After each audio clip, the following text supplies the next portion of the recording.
월요일에 주일 보내시고 피곤하실 것 같은데 그래도 끝까지 한번 달려가 보도록 하겠습니다.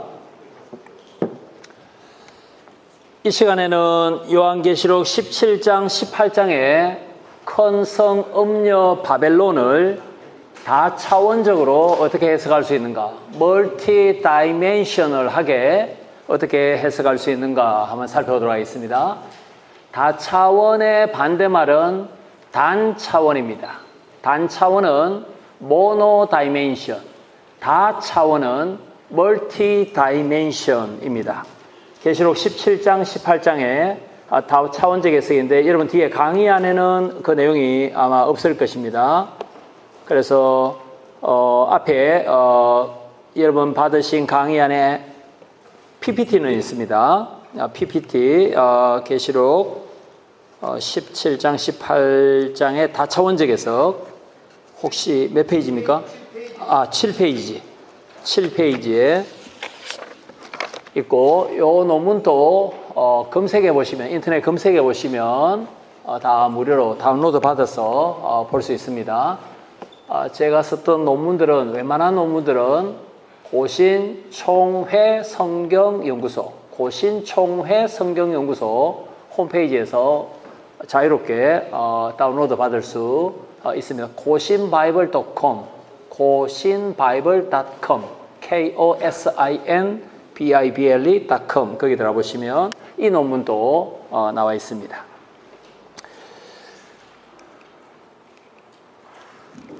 제가 공부했던 남아프리카 공화국의 신구약 해석학자들의 특징이 하나 있습니다. 그게 뭐냐면 해석 방법론에 대한 관심이 지대합니다. 그래서 신약학자들이 만나지 않습니까? 그러니까 제일 처음에 묻는 것이 당신의 성경 해석 주요 방법론, 메소돌로지가 무엇입니까? 이걸 자주 묻습니다. 그래서 남아공학자들을, 신약구약학자들을 방법론 광신주의자 이렇게 부르기도 합니다. 메소돌로 메이니아 이 말을 실제로 씁니다. 나는 독수리 건법을 주로 쓰는데 당신은 무슨 건법이요? 이렇게 묻는 겁니다. 나는 독수리 건법과 호랑이 건법을 섞어서 다차원적으로 쓰고 있습니다. 나보다 고수네. 뭐 이렇게 표현하자면 좀 그렇습니다.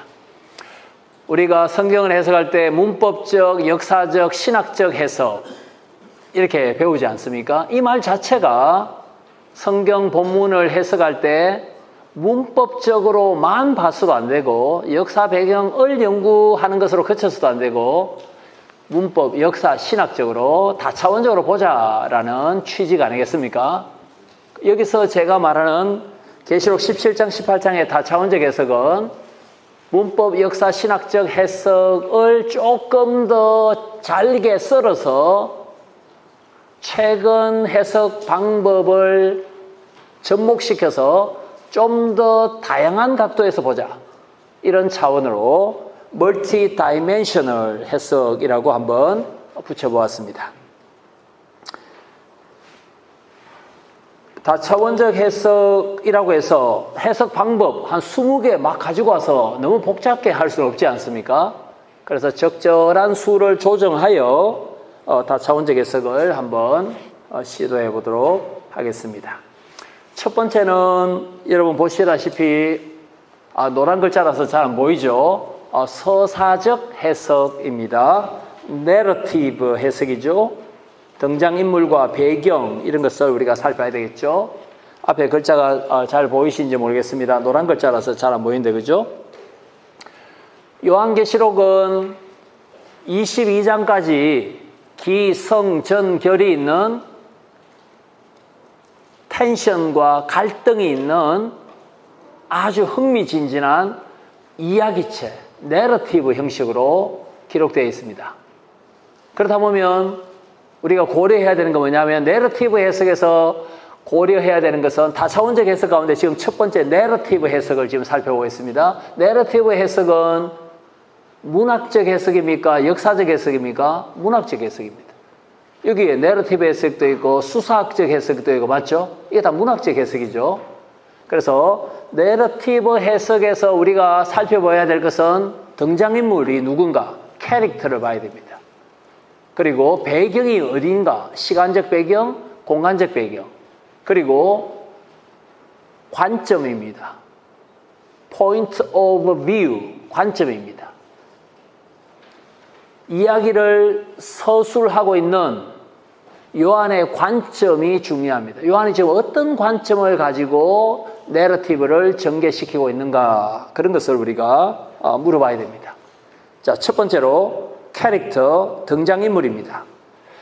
계시록 17장, 18장에 큰 성 음녀 바벨론이 받을 심판의 등장인물이 누구냐면은 심판을 하나님께 받을 인물도 있고 구원하는 인물도 있고 구원을 받을 인물도 있고 부수적인 인물도 있습니다. 부수적인 인물은 엑스트라입니다. 그러면 첫 번째 심판받을 인물이 누구냐면은 음녀입니다. 음녀는 헬라어로 포르네이라고 부릅니다. 여기서 포르노라는 영어가 나오죠. 영어로는 음녀를 prostitute 또는 harlot 이렇게 부릅니다. 계시록 17장, 18장은 큰 성 음녀 바벨론이 심판받는다. 그러므로 심판받을 인물은 음녀입니다. 그런데 음녀만 심판받는가? 아닙니다. 여러분 17장 14절에 보시면 17장 14절 17장 14절이 아니고 18장 14절이네요. 바벨론아, 내 영혼이 탐하던 과일이 내게서 떠났으며 맛있는 것들과 빛난 것들이 다 없어졌으니 사람들이 결코 이것들을 다시 보지 못하리라. 이렇게 돼 있죠. 사람들이라는 말이 나옵니다. 그리고 음녀 바벨론과 연결되어 있는 똑같이 심판받을 사람들이 18장에 나타납니다. 누굽니까? 18장 11절에 보시면 음녀 바벨론이 받을 심판의 영향을 받는 사람이 18장 11절에 누구냐면은 땅의 상인들입니다. 오전에 제가 말씀드렸던 것처럼 그 땅은 약속의 땅 팔레스틴 가리킨다 했죠. 그러니까 이 땅에서 올라온 짐승처럼 13장 11절처럼 땅의 상인들도 유대인들과 관련된다라는 것을 알 수 있습니다. 17절 보십시오. 15절에 또 누가 심판받습니까? 큰 성 음녀 바벨론이 멸망하니까 심판받으니까 상품을 주고받았던 상인들도 타격을 받습니다. 15절에 17절에 누가 또 타격을 받습니까? 심판을 받습니까? 선장, 선객, 선원들, 바다에서 일하는 사람들이 다 심판을 받는 것이나 마찬가지입니다. 이렇게 심판받을 사람이 누구인가 이렇게 등장인물을 간단하게 살펴봤습니다. 이 음녀는 유대인을 가리킨다고 했고 이사야 23장과 나홈서 3장에서는 두 번만 구약에서 두로와 니느웨를 음녀라고 말한다 했죠. 그것도 이스라엘 백성을 우상 숭배로 잘못 인도했던 이방인들을 음녀라고 부르고 대부분 구약에서는 음녀, 창녀, 창기를 우상 숭배하는 언약 백성, 타락한 언약 백성 이스라엘을 음녀라 부른다라고 설명을 했습니다. 여러분 솔로몬 당시 때부터 솔로몬 당시 같으면은 주전 한 900년경이지 않습니까? 그때부터 예루살렘은 국제 무역 도시입니다. 솔로몬 자신이 이집트로부터 수입해서 또 팔고 했지 않습니까? 국제 무역 도시입니다. 어떻게 보면 이스라엘은 메소포타미아 또는 아라비아와 이집트 중간에 있는 요충지입니다. 무역의 요충지입니다. 1세기는 더 했죠. 예루살렘의 시장에서 보이지 않는 것은 세상에 보이지 않는다. 예루살렘 시장에서 발견되지 않는 상품은 그 어떤 시장에서도 찾아볼 수 없다. 이렇게 말할 정도로 로마 도시만큼은 아니지만 예루살렘도 막강한 국제 무역의 중심지 이렇게 보셔도 됩니다. 그래서 성전이 예루살렘이 심판받으면 예루살렘과 함께 무역했던 많은 사람들도 똑같이 심판받는다라고 보셔도 되겠습니다. 그러면 내러티브 해석에서 두 번째 구원하는 인물은 누구겠습니까? 당연히 음녀 바벨론을 심판하시는 분은 성천하신 예수 그리스도입니다. 예수 그리스도께서 음녀를 심판하시고 음녀로부터 교회를 보호하십니다. 불신 유대인들을 심판하시는 것은 주 70년 성전 파괴로 완성이 되겠죠. 여러분, 음녀는 힘이 셉니까 안 셉니까? 잠언서에 보시면은 음녀 따라가지 말라. 따라가면 죽는다. 음녀 따라가면은 이승이 없는 짐승처럼 죽는다. 이 말 있죠. 음녀 하면은 유혹입니다. 그런데 요한계시록에서는 음녀가 유혹하는 힘도 있지만 사람을 죽이는 힘도 있습니다. 그래서 18장 마지막 절에 보시면 큰 성 음녀 바벨론 성 안에 성도들의 피가 보입니다. 이 말은 음녀가 성도를 죽였다 이 말입니다. 이걸 주님께서 딱 보시고 성도를 죽였던 음녀를 하나님께서 심판하셔야 되지 않겠습니까? 피는 피로 갚아주셔야 되겠죠. 그죠? 그래서 음녀가 단지 유혹하는 힘만 가지고 있는 것은 아니다. 사람을 죽입니다. 성도를 죽입니다. 그래서 거기로부터 교회를 구원하시는 분은 음녀보다 더 강한 예수 그리스도만 구원하실 수 있다는 것을 알 수 있습니다. 그러면 구원받을 음녀의 박해로부터 미혹으로부터 구원받을 인물은 누가 되겠습니까? 18장 24절에 선지자들, 성도들 맞습니까?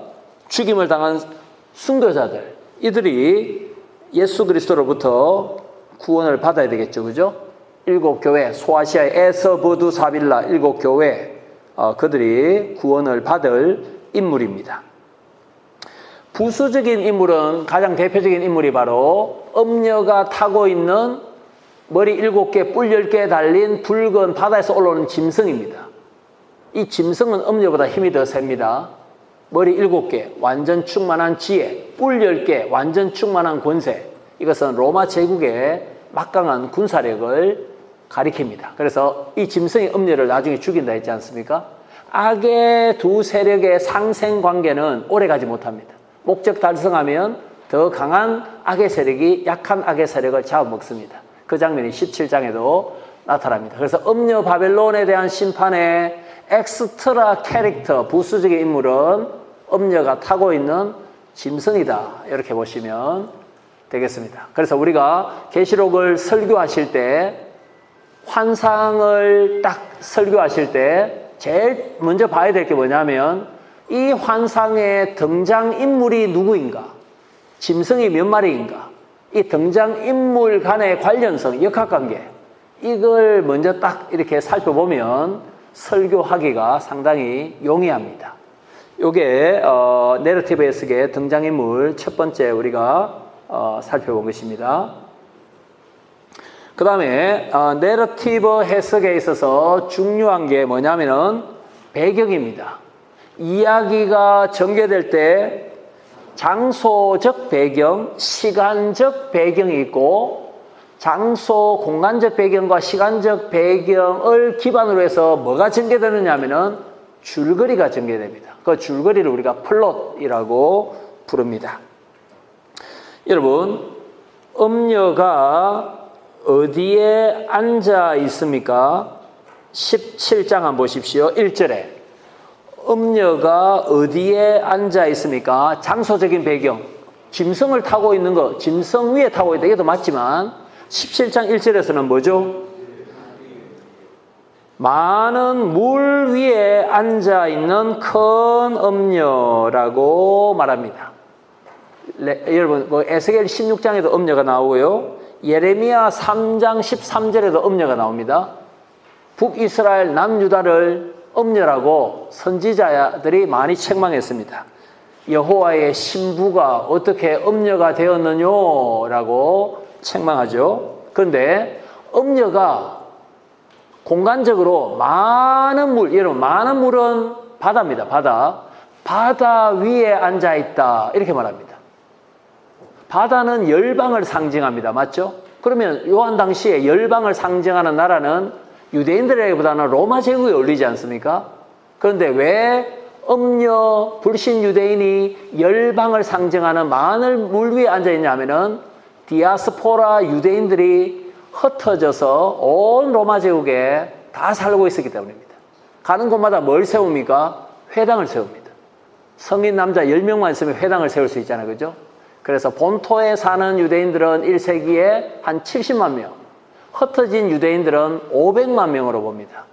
교포가 훨씬 더 많았습니다. 이런 의미로 음녀가 많은 물 위에 앉아있다. 유대인들은 로마 제국 전역에 흩어져 있다라고 설명하고 있습니다.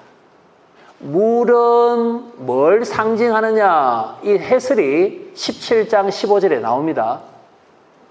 물은 백성과 족속과 방언 이런 거 있죠. 열방을 가리킨다. 17장 15절에 요한이 직접 해설을 해둔 게 있습니다.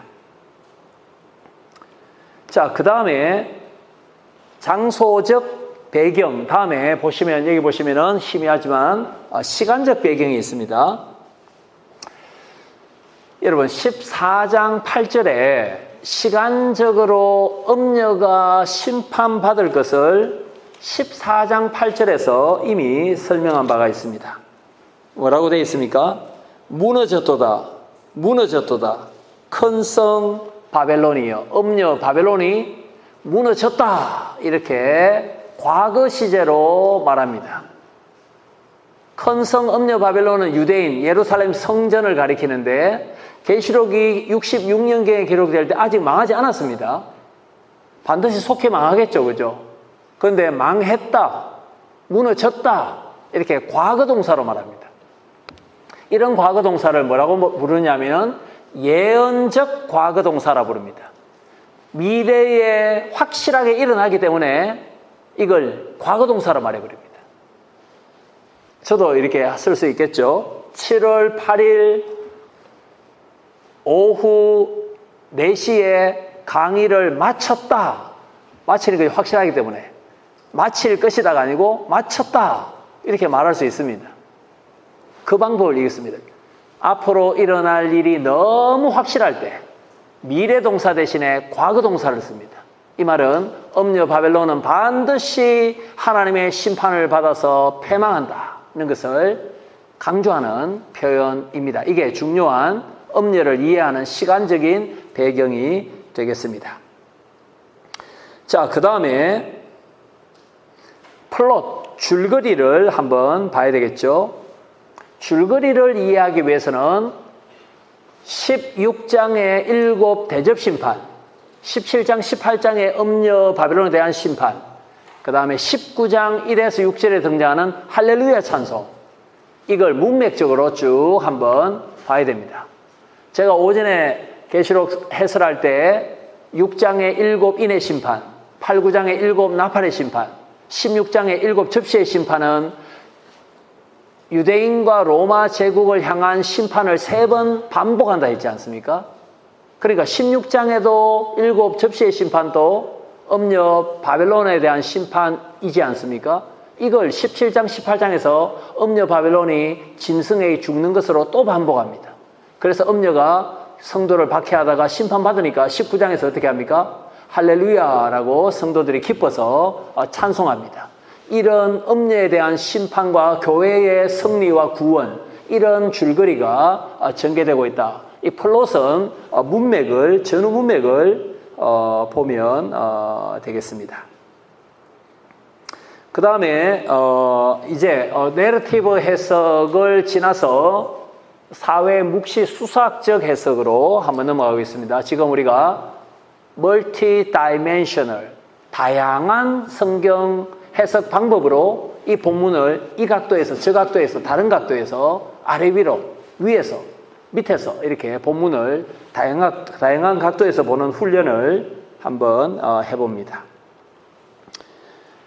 예, 1세기 이스라엘과 유대인, 이스라엘과 로마 제국에서 가장 중요한 가치, value는 명예였습니다. 명예와 수치가 지배하는 사회였습니다. 이것은 잠언서에도 많이 나오죠, 그죠? 명예를 얼마나 존중히 여깁니까, 그죠? 명예, 영광 이런 거, 그죠? 엄녀가 여러분 17장 끝에 보십시오. 엄녀가 짐승에게 죽는 비참한 장면이 16절에 등장합니다. 17장 16절 같이 한번 읽어보도록 하겠습니다. 16절 시작.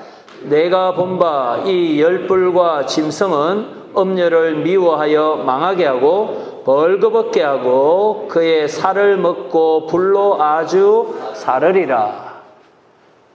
여러분, 창녀라는 말 자체가 신부와 다르게 수치스러운 이름인데 죽을 때도 벌거벗겨진 나체 상태로 불태워져서 죽는 것은 더 수치입니다.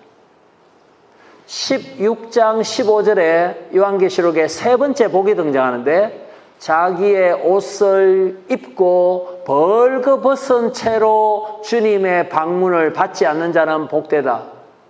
벌거벗은 채로 영적인 무방비 상태로 주님을 맞이하지 말고 자기의 옷을 입고 있으라. 잠잘 때마다 옷을 입으라 이 말이 아니고 계시록 19장 8절에서 옷이 무엇을 상징하는가를 설명합니다. 빛나고 깨끗한 세마포는 성도들의 옳은 행실이요. 19장 8절 말씀입니다. 이 말은 옷을 입고 있으라 이 말은 뭡니까? 올바른 정의로운 행실을 갖추라 이 말입니다. 그런데 이 엄녀가 나체 상태에서 죽지 않습니까? 1세기의 명예와 수치가 지배하는 로마 제국에서 굉장히 수치스러운 죽음입니다. 이스라엘 안에도 헬레니즘, 로마 문화, 그리스 문화가 많이 들어왔죠. 그래서 예수님 당시에, 요한 당시에 예루살렘 도시 안에도 공중 목욕탕, 짐나지움, 여러분 짐나지움은 남자가 나체 상태로 운동하는 건 아닙니까? 여자가 못 들어오죠.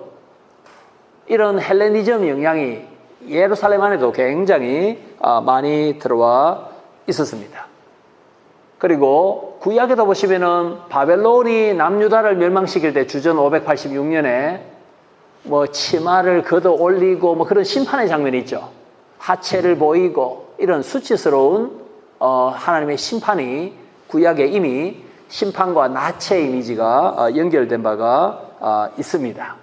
그래서 명예와 수치라는 1세기의 중요한 문화적인 가치의 관점에서 요한은 엄녀에게 한없는 수치를 부여하고 있다. 이 말은 1차 독자들이, 계시록 1차 독자들이 엄녀 따라가면 죽구나. 그리스도의 신부로서 황제 숭배하지 않고 신부로서 거룩하고 정결하게 살아야 되겠구나라는 결단을 촉구하고 있습니다.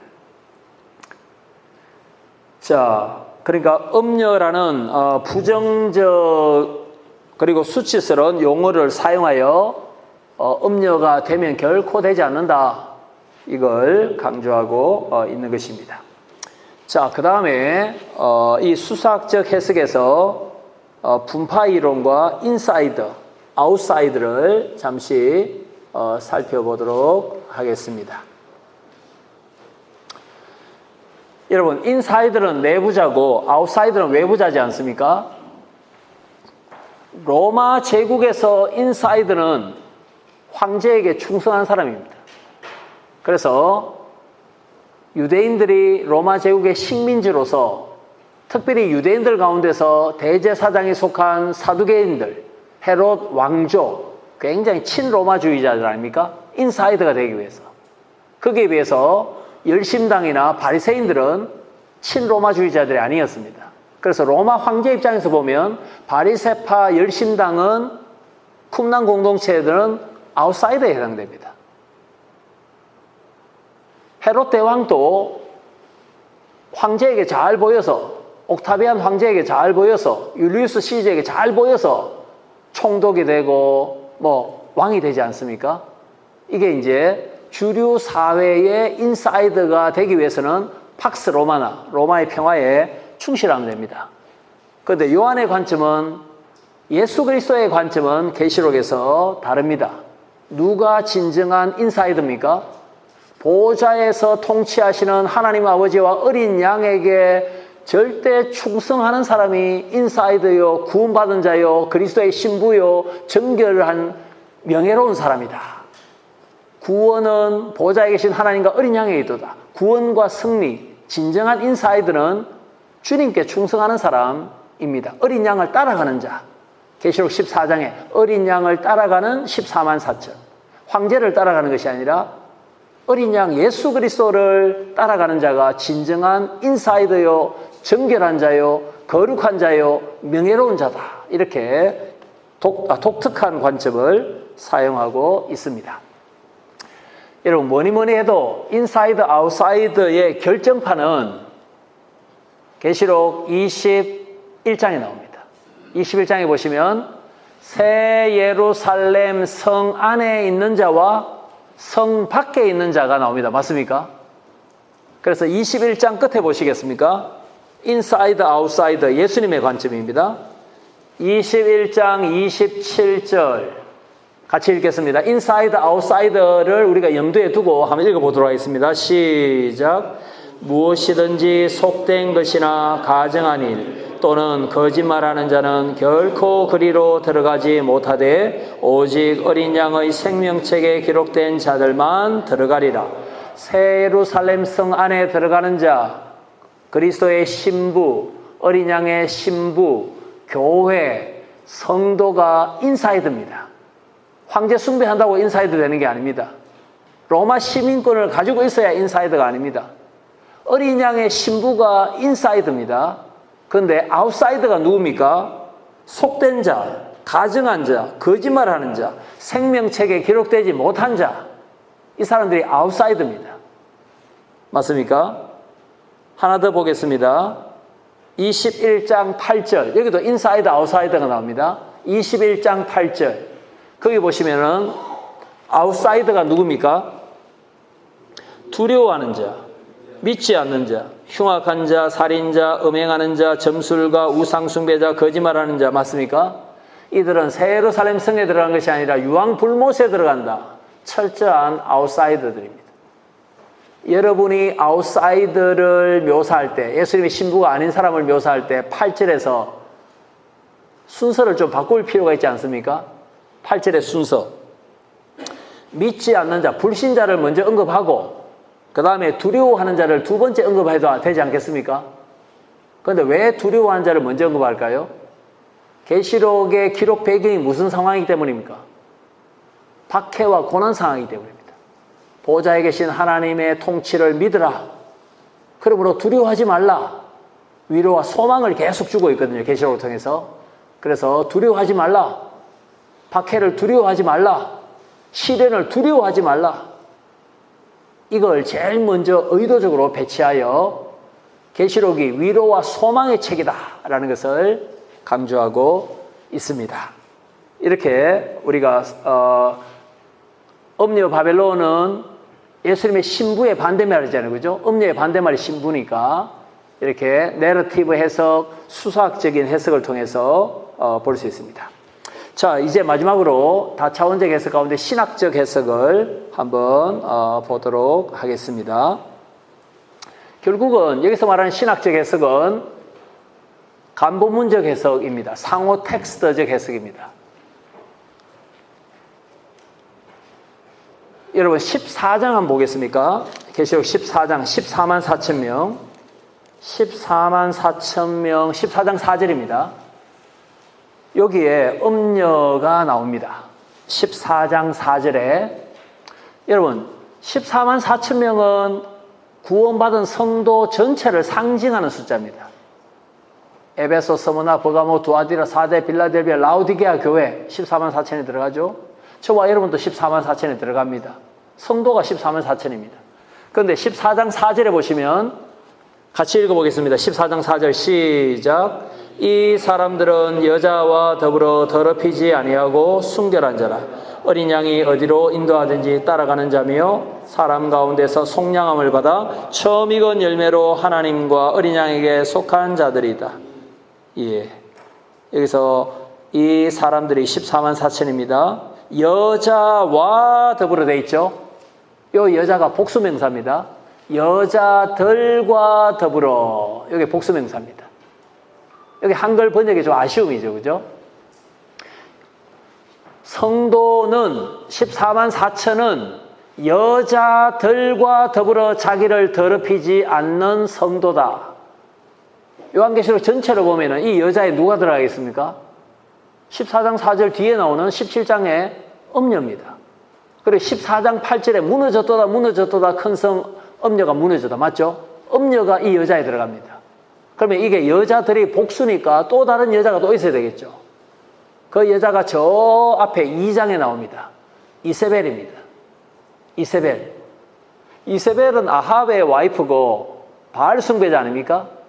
그 이세벨이 부활했단 말이 아니라 우상 숭배자와 같은 이스벨과 같은 인물이 요한계시록 7교회를 미혹하고 있었단 말입니다.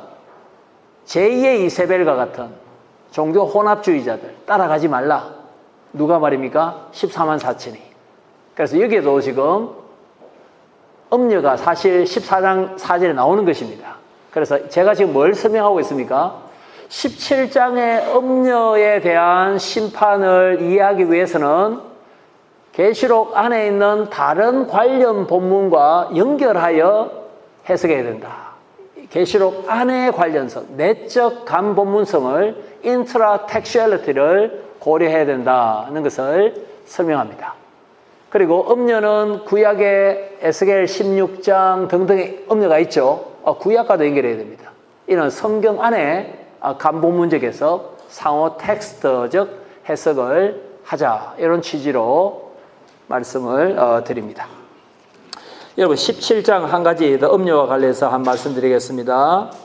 여러분 17장 보시면 5절에 17장 5절에 보면 사도 요한 당시에 문화적인 관습, 창녀촌의 관습을 요한이 반영합니다. 17장 5절에 음녀의 이름이 어디에 기록됩니까? 이마에 기록됩니다. 여러분 7장에서 14만 4천의 이마에 천사가 뭘 새겨줍니까? 인을 새기는데 아버지와 어린 양의 이름을 새겨줍니다. 우리가 성부의 자녀요 어린 양 예수 그리스도의 신부다 이 말 아닙니까? 도장 찍어주다 이 말은 주님의 소유가 됐다 이 말이죠. 근데 그걸 패러디합니다. 흉내냅니다. 17장 금방 읽었던 5절에 음녀의 이마에 이름이 있다. 이게 로마 제국의 창녀들이 손님을 맞이하기 위하여 자기 이름을 이마에 붙여놓고 대기하고 있는 장면입니다. 그게 그 당시의 관습입니다. 얼마나 수치스럽습니까? 창녀들은 자기의 이름을 감추고 싶지 않겠습니까? 그래서 자기 이름 석자를 이마에 붙여놓고 호객 행위를 합니다. 이것은 성부와 성자의 이름을 가지고 있는 성도와 비교할 때 얼마나 이게 불명예스러운 일입니까? 맞죠? 그래서 이런 것도 사회적인 간본문성, 이것도 우리가 연관지어서 다차원적으로 음녀 바벨론을 이해할 수 있다 생각합니다. 자, 이제 다차원적 해석의 결론입니다. 글자가 잘 안 보이죠? 계시록 17장과 18장의 음녀 바벨론의 의미를 추석하여 그것이 우리에게 어떤 적용을 하는가. 음녀 바벨론은 유대인들을 가리키는데 거짓 선지자라 불리기도 하고 사탄의 회라고 불리기도 하고 맞죠? 그리고 굉장히 수치스럽고 하나님의 심판을 받아 죽습니다. 성도를 박해하기도 합니다. 이런 음녀 바벨론이 21세기 우리 지역에는 누구인가 무엇인가 그걸 유비를 통하여 찾아내어 적용을 해야만 우리가 설교할 수 있습니다. 여러분 어떻게 생각하십니까? 음녀 바벨론, 예수 그리스도의 신부를 음녀화시키기 위해서 미혹하는 세력이 여기에 지금 누가 있습니까? 그리고 성도를 유혹만 하는 것이 아니라 고소하고 죽이려고 달려드는 힘센 음녀, 우리 시대에는 누구이며 무엇입니까? 그리고 이 음녀는 사탄의 회, 사탄의 무리라고 2장 9절에 불립니다. 자칭 유대인이라 하지만 실상은 사탄의 회요, 사탄의 추종자. 우리 시대에는 누구입니까? 그리고 이 음녀가 땅에서 올라오는 짐승, 땅이 용이 토해낸 물을 마시는 장면이 12장에 있는데요. 거짓의 아비 마귀의 가르침을 받는 이단과 같은 존재도 음녀라고 볼 수 있습니다. 그리고 우리가 예수님의 신부인데 우리가 지금 성화되고 있는 중이니까 우리 속에 음녀적 특성이 우리 속에 얼마든지 있습니다. 세상을 좋아하는 음녀적 특성. 그래서 적용을 할 때 항상 우리 자신의 내면을 먼저 봐야 되겠죠. 저 집사님 속에 음녀적 특성이 많다 하기 전에 목회자인 우리 속에 신부가 아니라 창녀적인 그런 죄성이, 이걸 우리가 성령의 역사와 깨닫게 하시는 은혜를 우리가 없애야 되는데, 이런 적용은 항상 우리 자신으로부터 시작되는 것입니다. 제가 한 8년 전에 포항에서 계시록을 일반 성도들에게 강의를 했습니다. 이 장면 딱 설명하고 난 뒤에, 여러분 경북 포항 같으면 이명박 전 대통령이 있는 보수성이 있는 도시 아닙니까? 여러분은 음녀를 누구라고 생각하십니까? 하니까 박근혜 이렇게 말했습니다. 그때 박근혜 대통령 때 몇 년 전인지 모르겠습니다. 아이고 여기서 그런 적용을 하십니까? 그렇게 한번 말해보고 있습니다. 다시 말해서 적용이 굉장히 주관적일 수 있습니다. 마음에 안 드는 사람이 음녀고 짐승이고 이렇게 돼버리면 적용을 잘못하여 교회에 분란이 일어날 수 있습니다. 적용이 굉장히 정확하고 정교해야 됩니다. 적용을 하면서 사람 잡을 수도 있습니다. 적용도 정말로 신중하게 해야 된다라는 것을 잠시 한 말씀드립니다. 예, 여기까지 17장, 18장의 음녀 바벨론에 대한 해석이었습니다. 혹시 질문 있으면 하시기 바랍니다.